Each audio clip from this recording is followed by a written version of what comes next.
Today on Xenodiladon.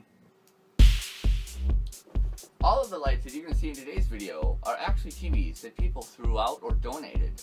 These LEDs are some of the best and brightest LEDs you can get on the market today, and converting a broken TV over into a functioning work light is one of the easiest things you can do. In this video, I'm going to show you just how to do it. Most oftentimes, technology is backwards compatible. At one point, technology will no longer become backwards compatible. Like this drill, which is great for getting things done, but no longer gets things undone. So today we're going to be using hand tools, just like Noah used to build the ark. To begin, I'll be removing the back plastic panel from the TV along with the TV stand. This will give us access to all the parts inside of the TV. Inside there are two large boards, the logic board and the power supply board, which you'll need to run the LEDs.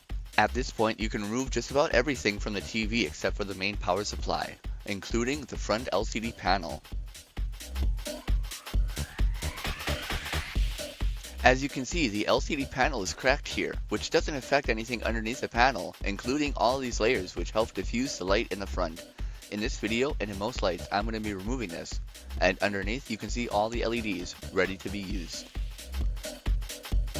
For this particular model, nothing needs to be done to the power supply, so I can just plug this in and it should work. However, in most cases, wires like this need to be connected together. You will see more about wiring configurations later on in this video. But as you can see in this case, the light comes on no problem without any modifications to the power supply. It's incredibly bright. On the board there's an N marked for neutral and an L marked for live. I'll be cutting off the end of this cable so I can directly wire it into my ceiling above.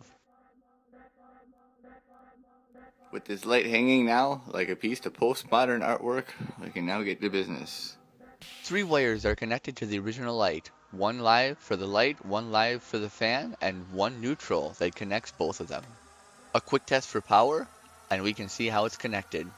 As you can see, it comes from the ceiling and gets plugged into the power supply in the back. Little plastic lenses over the LEDs help diffuse the light in the TV. However, if you want better work light, you can pluck them off using a small flathead screwdriver. I found this helps light distribution in a large room.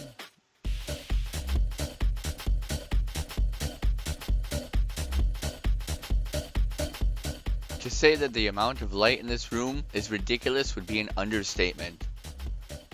On this particular model, which I have plugged into this power strip, a quick interruption of AC power turns it into a strobe light.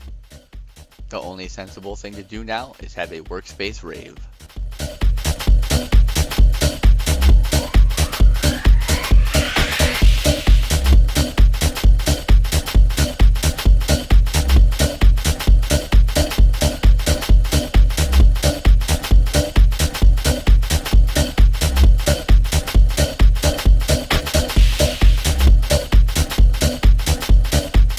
Not all TVs can be easy strobe lights, and some TVs can be quite confusing to figure out, depending on the wiring behind them. So, how can we get some of these TVs that you have into working lights? Let's ask an expert for some wisdom. To seek answers to the questions you may have on light and energy, one must look at the sacred inscriptions on the board. This is the way. The 3 important pins to find on most boards are the power supply on, the ground, and the positive 5V standby. Typically the power supply will need to first be activated by touching the PS on pin to either the ground or 5V standby. Once the power supply is turned on, the 5V rail can be used to control the backlighting options, such as in these diagrams. These wires are often labeled BL on, PDIM, and BRT. Other pins in reference to ground will have labeled voltages, which you can use for exit lighting. If you want to see more on that, please let me know in the comments. Even though the method that I've shown you in this video will work for most models, some models have a combination power supply and logic board. These can be often hard to modify into work lights. So later on this year, me and Jeremiah on Join the Technicians will be bringing you one of the most comprehensive videos and hopefully ebooks to help you with that. This will cover wiring and how to build several different power supplies to make sure that you get the most out of your LEDs.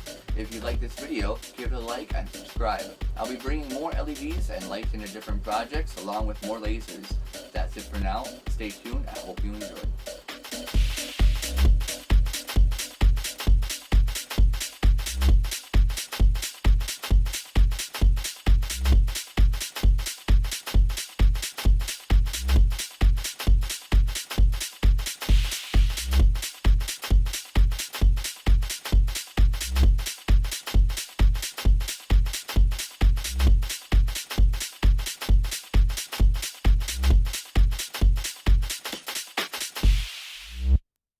Companies, I know you guys are making like better screens, but these speakers are unacceptable.